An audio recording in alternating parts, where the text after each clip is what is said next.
back entrance of Holden. I just can't get over this view.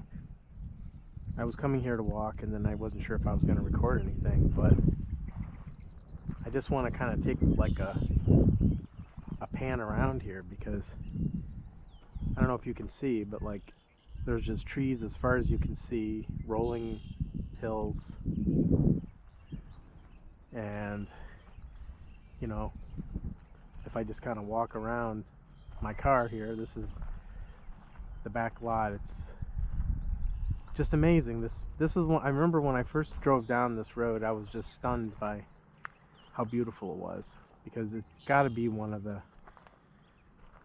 just, I don't know, something about the combination of its remoteness, the trees, and it's not even at its peak yet. Like in the summer it becomes so green back here, and it's just amazing. So I thought I would just kind of take a walk around. I might even go across the street today.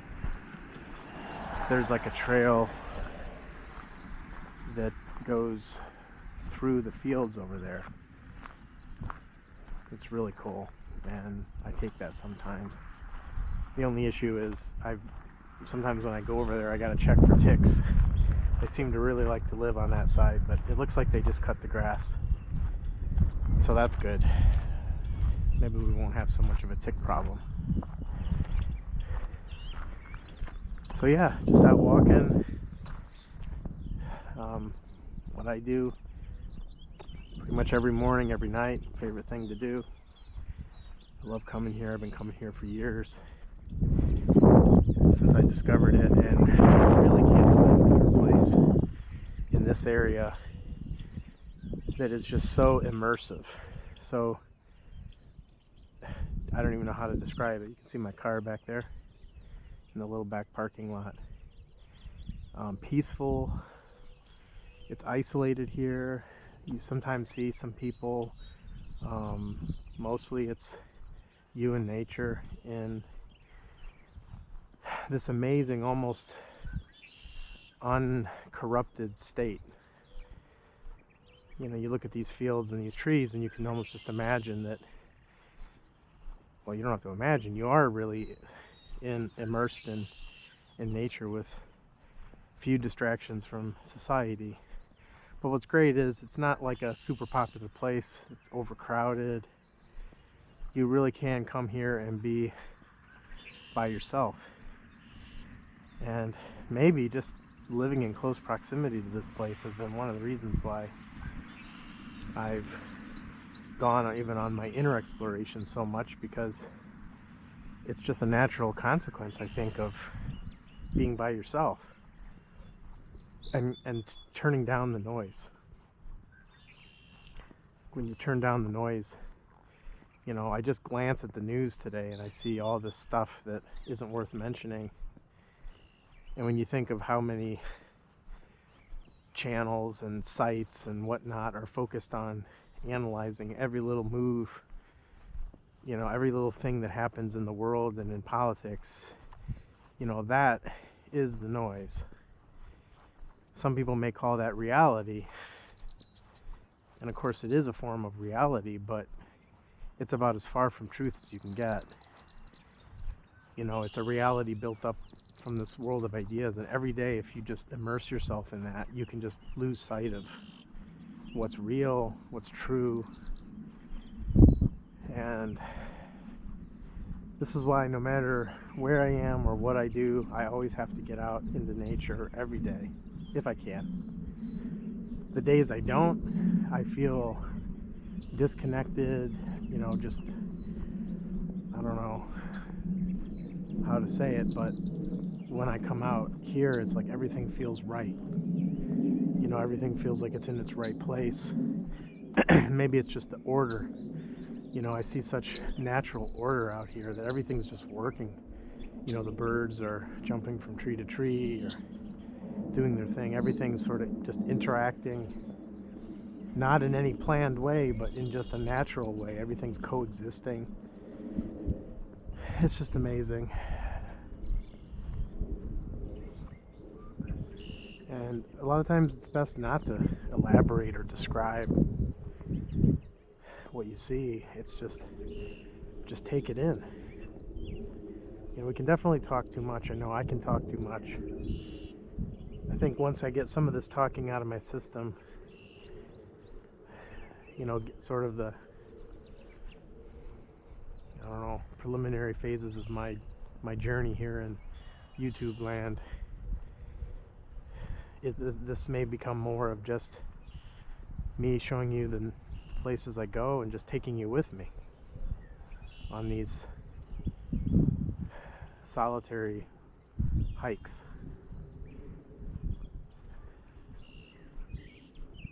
But yeah, there's nothing compares to this.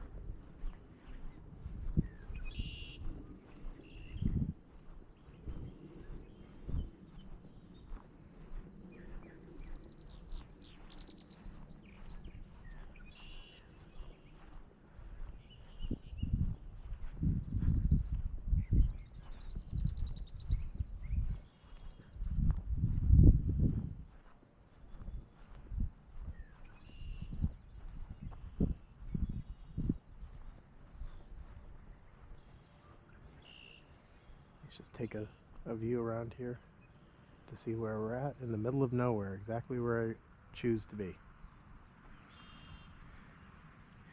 We just had an interesting little rain burst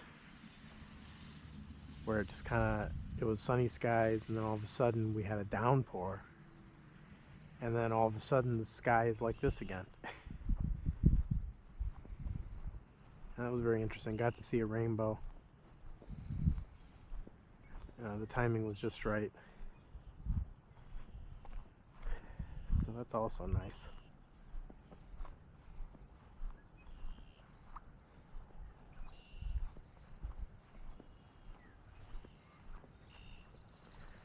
Yeah, I'll be walking around here this evening. I'll record for a while, but then I'll turn the camera off and just do what I normally do.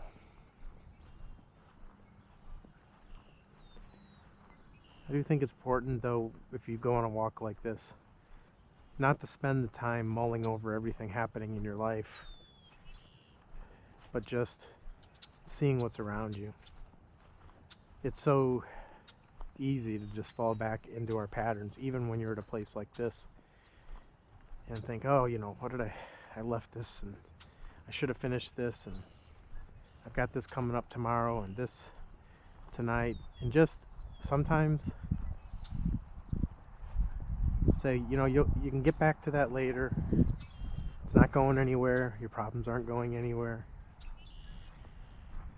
But just for a moment, take yourself away from all that, and just, what you're seeing now and going through now and experiencing with your senses, like, just take that in, for what that is, not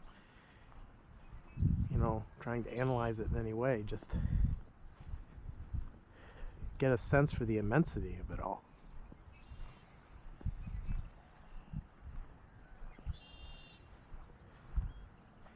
I think it also puts whatever problems you may have in place, because I know for me, I don't need much more than this. If I could find a way to live that allowed me to just go for a walk every day like this and not have to worry about all these other things, I'd take it. And I think all of us would. Not everyone has a choice of what to do. It's difficult in life, especially when you're trying to make ends meet, pay all your bills. But when you think about how we just get caught up in this and just get to the point where our entire life is sort of just working just to live in this hectic world, when really we can do with much less than what we have. I learned that when I drove across country, I referred to in a previous video, where all it was me, my CRV, packed some stuff in the car and just headed out. And I stayed at some Airbnbs and some places here and there, but you just realize how little you actually need. And it's not stuff we accumulate that we store in our houses. Like you can do with probably do without the majority of what you have. And I think just seeing that, it's eye-opening, and it also is there's a sense of freedom to it that you can have when you realize that. And I think that's why when I come out, even for my walks, it's like I realize, like, this is all I need right now. I mean, at this moment, this is enough. You know, there isn't a reason, you know, to need other things or to, you know, own expensive cars or big houses or whatever you spend money on, or just this. A return to nature in its simple form. I mean, even though Holden is a bit manicured, you know, these fields are cut and this path is made here, that's fine. I mean, it's just, you know, to keep it passable and walkable and hikeable. But other than that, I mean, nature's just doing its thing out here. I mean, so many insects we can't see in the ground, just, you know, calling this place home.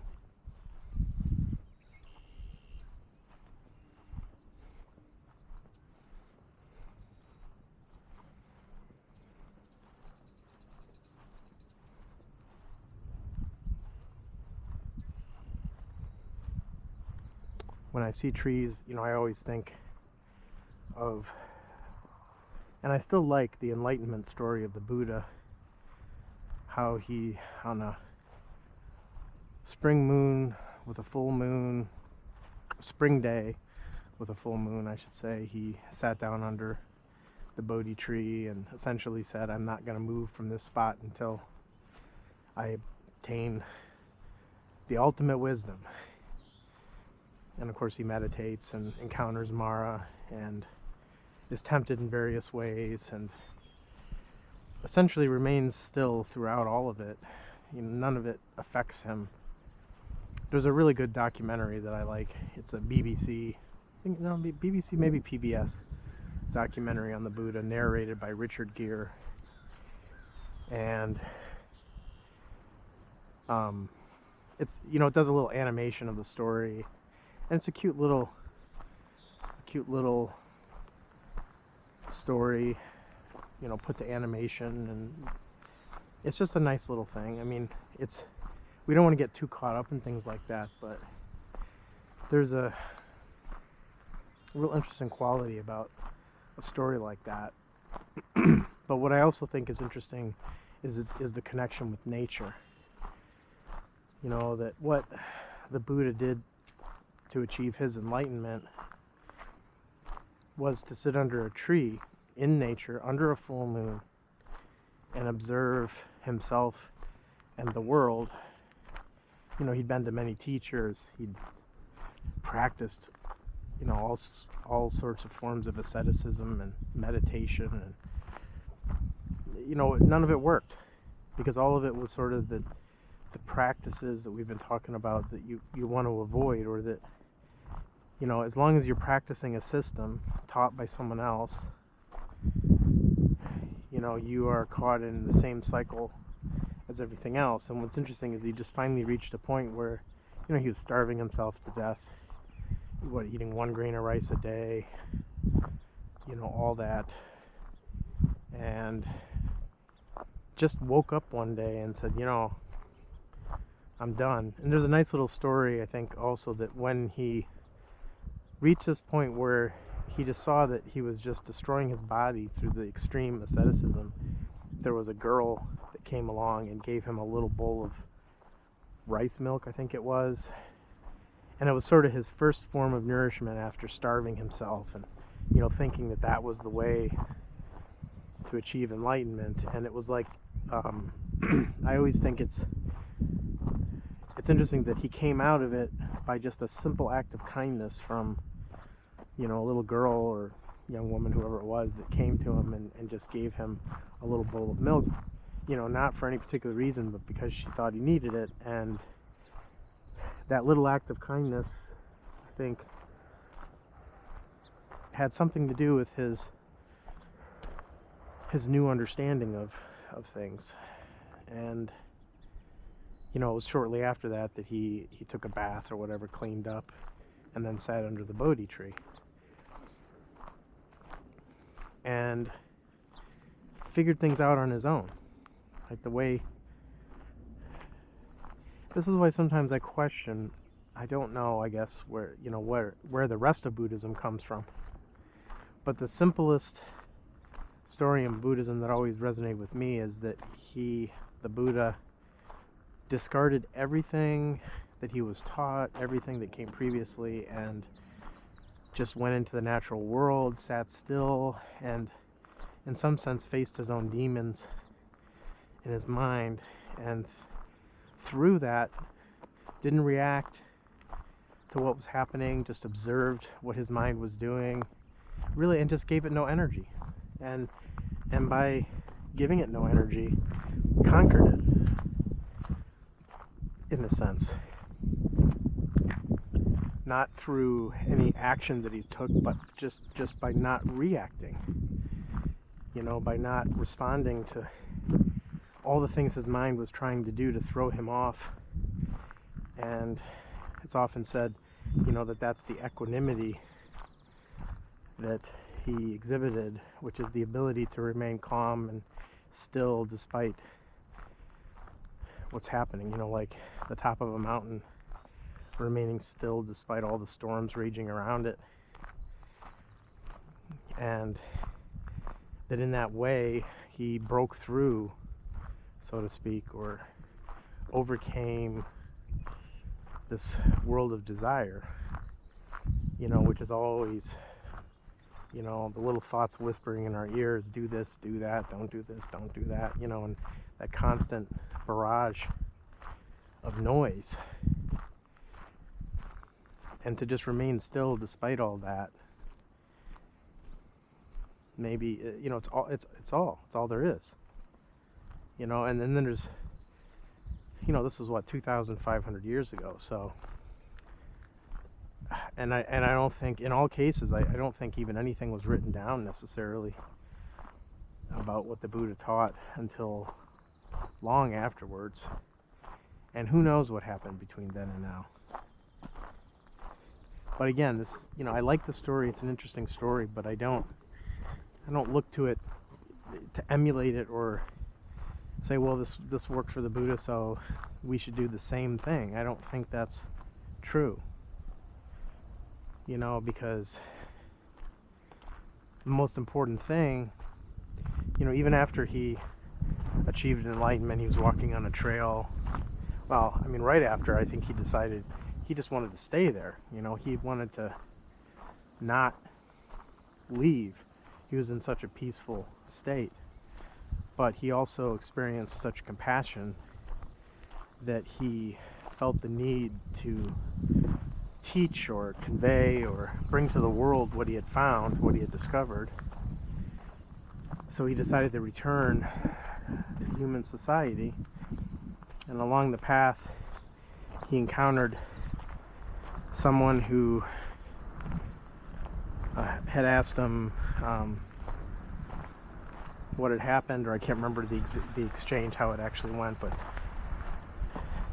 the Buddha, I think he asked, who is your guru?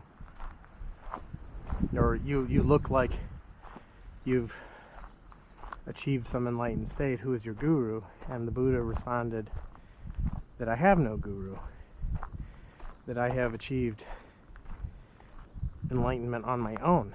And the guy, I think, said something along the lines of, like, we'll see, or maybe, an unbelieving state, which is, how could you possibly not, discard all the teachings and see if you can figure something out for yourself. But that's exactly what he did. And that's the same as what we've been talking about, discarding authority and the past, and then just setting yourself down and observing on your own what is without you and what is within you completely and fully, and not with any knowledge of the past, of what people have taught you or in any way. Just observe. You don't need anybody to teach you to do that. You don't need anyone to teach you to see. You just use your eyes and see. And in the same way, you don't need anybody to teach you to pay attention or to observe. It's just the most natural thing to do.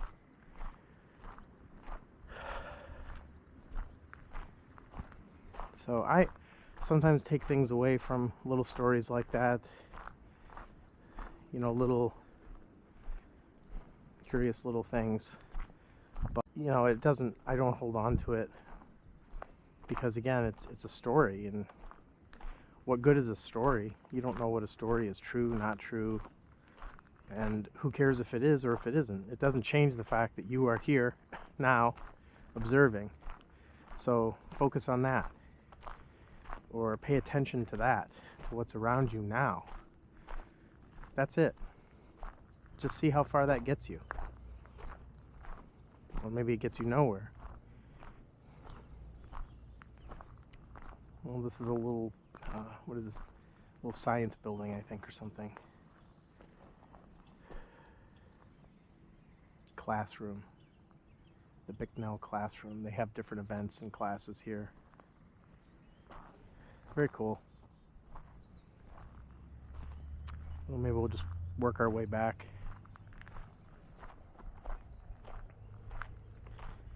Just nothing simpler than just putting one foot in front of the other and walking.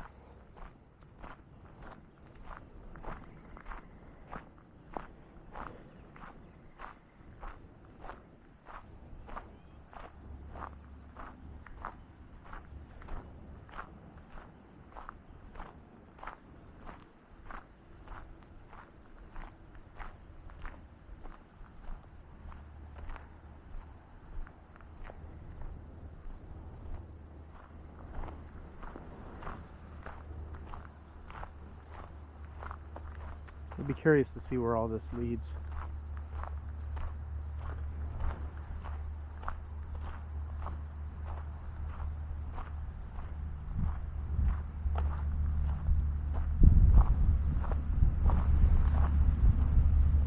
Guess I just don't feel like talking as much during this video, and that's fine too. Just sort of listen sometimes to what is happening. I don't try to make anything happen. If I feel like talking, I talk. If I feel like talking, I don't talk.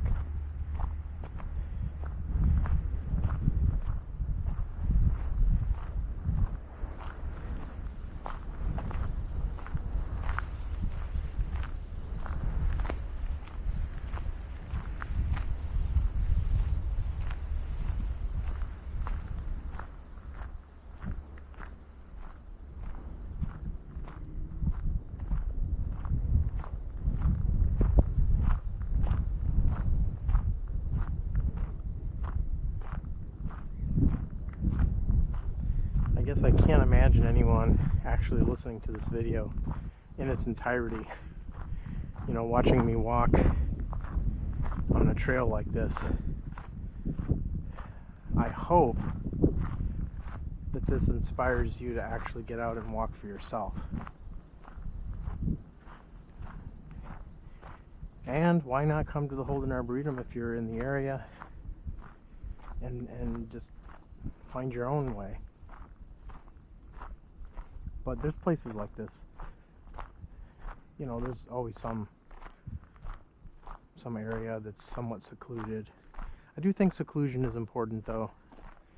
That if you walk in a busy area with people talking and chatting on their phones, and I often notice that people can't.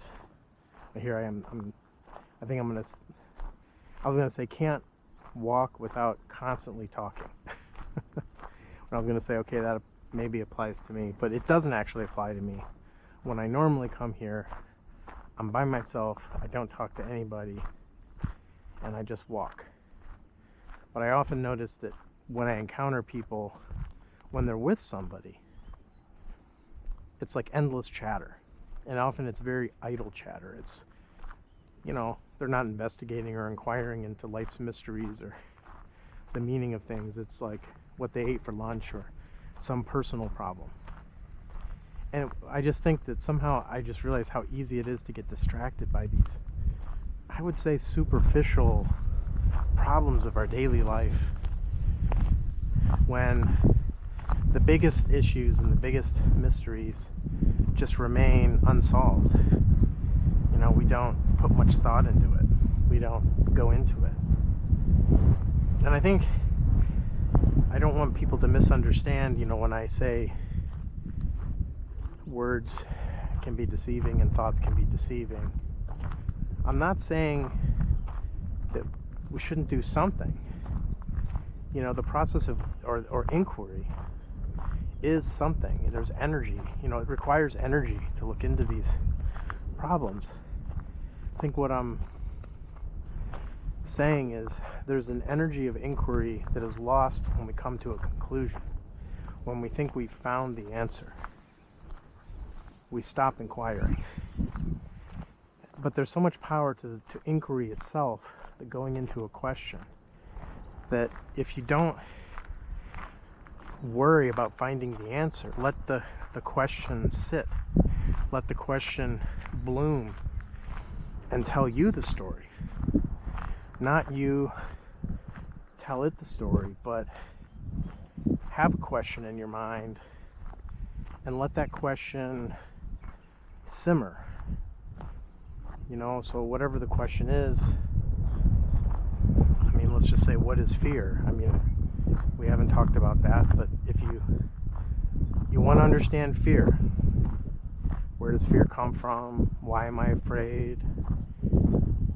Are my fears different than other people's fears?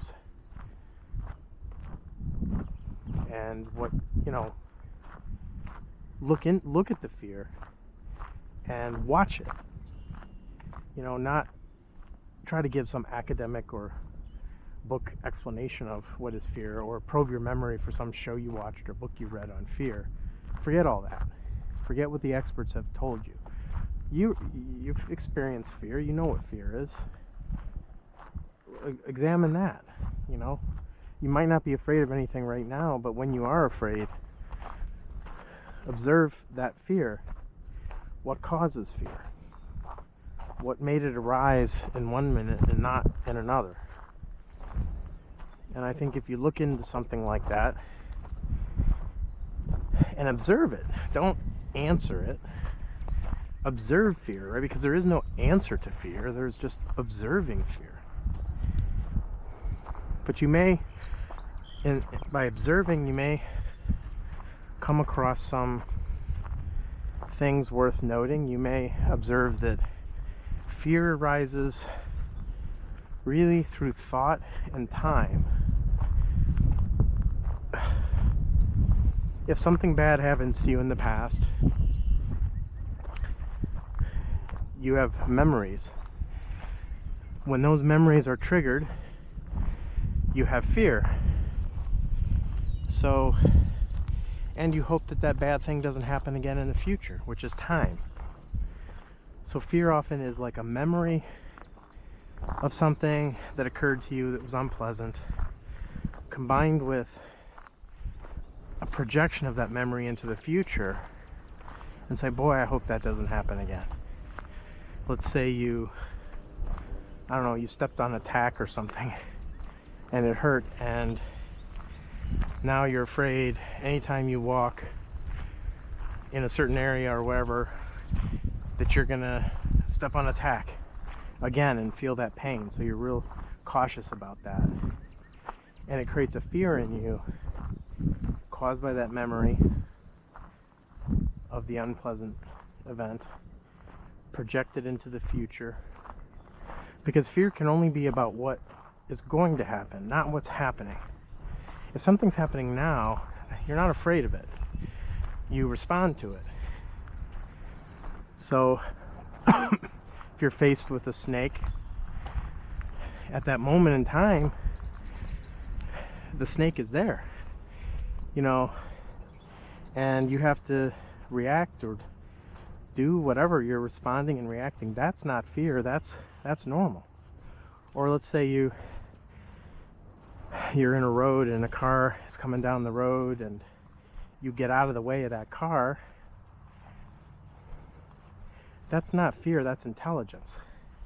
At that moment in time that you respond to what's happening in the appropriate way, there's nothing wrong with getting out of the way of a moving car so you don't get hit and killed.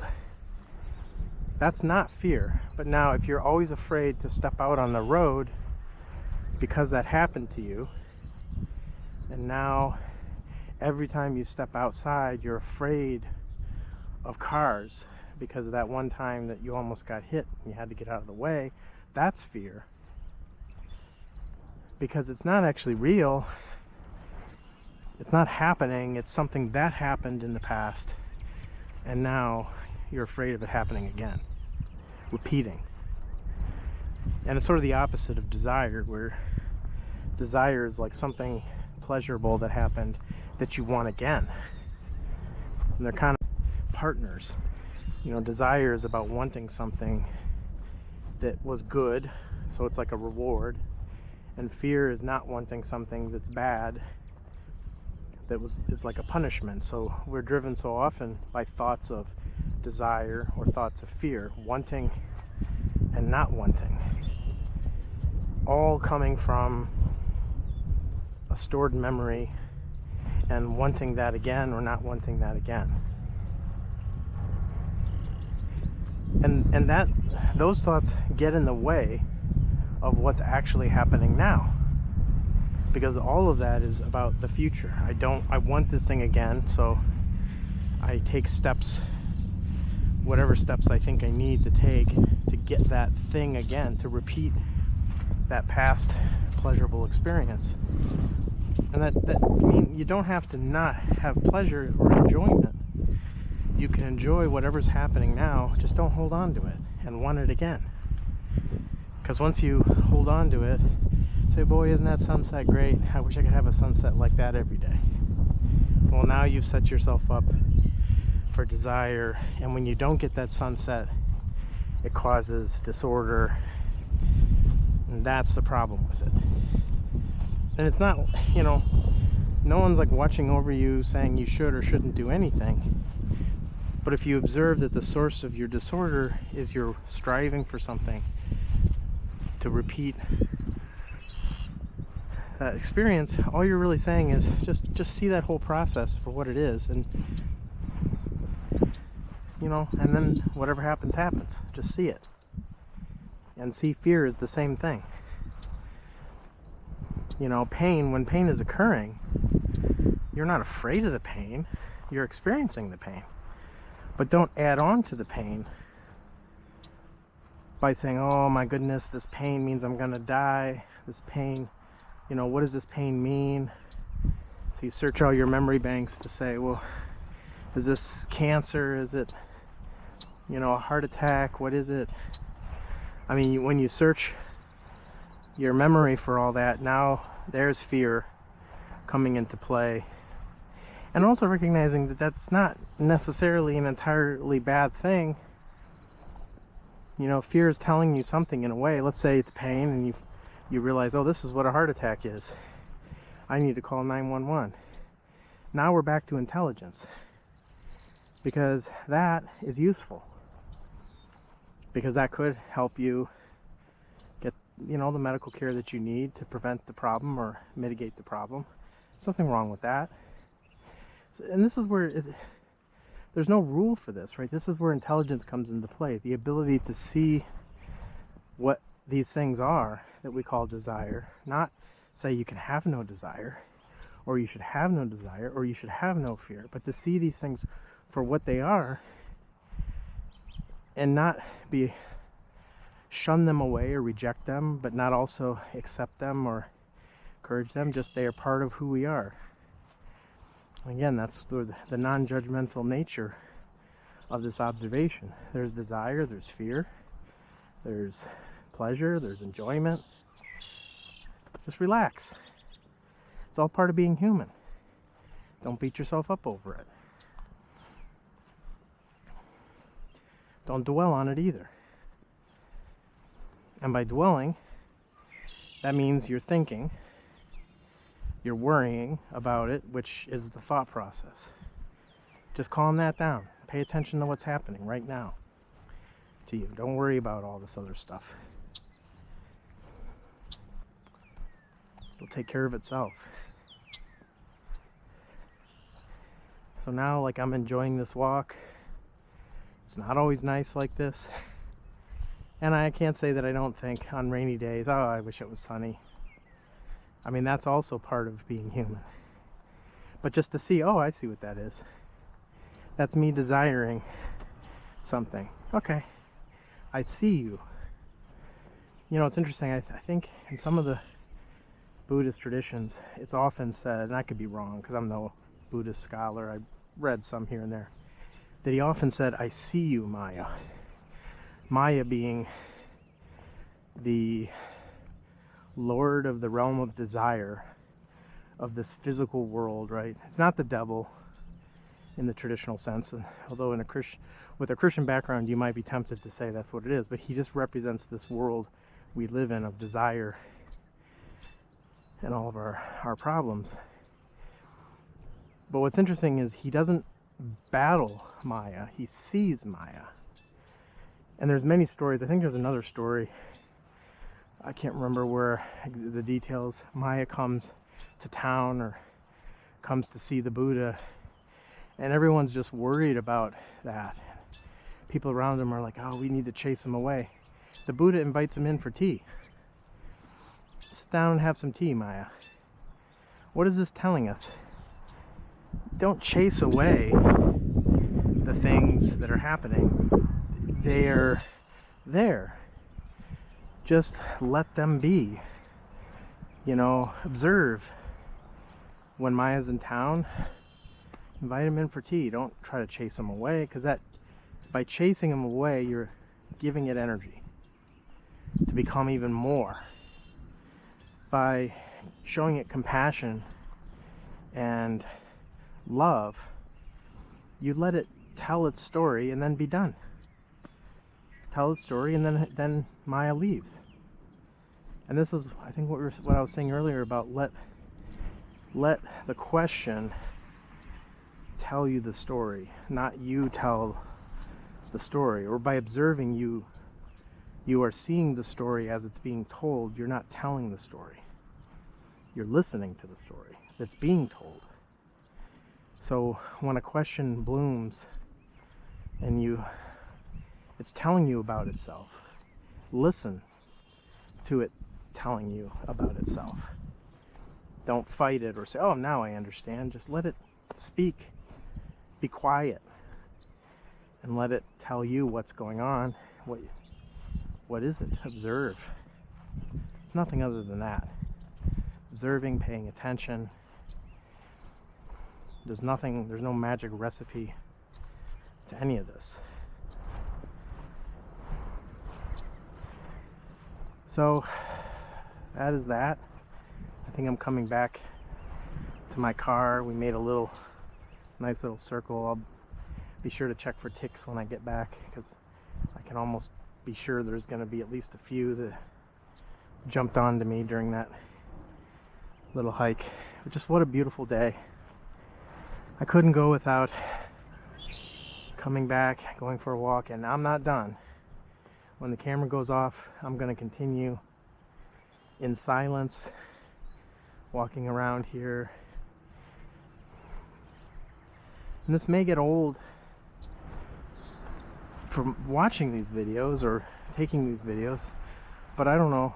Part of me wants to just record them anyways, because every time is new. It's not the same. I mean, I've come this way multiple times, but it's never the same walk. And it's always the now. You know, it doesn't even matter if I've come here before. It's the walking now that matters, not whether I've walked here before and seen all there is to see. It's never the case. It's never old. It's always new. It's like creation is constantly transforming what is into something else without it even changing. All right. So, thanks for coming with me on another hike. Maybe it wasn't the most exciting thing in the world, but it's what I'm doing. And again, get out and explore your little corner of the earth in whatever way you can. Hopefully you can find a peaceful place like this where you can enjoy doing what I'm doing in your own way, not my way, in your way, and see where it takes you. So having said that, I think we'll end it.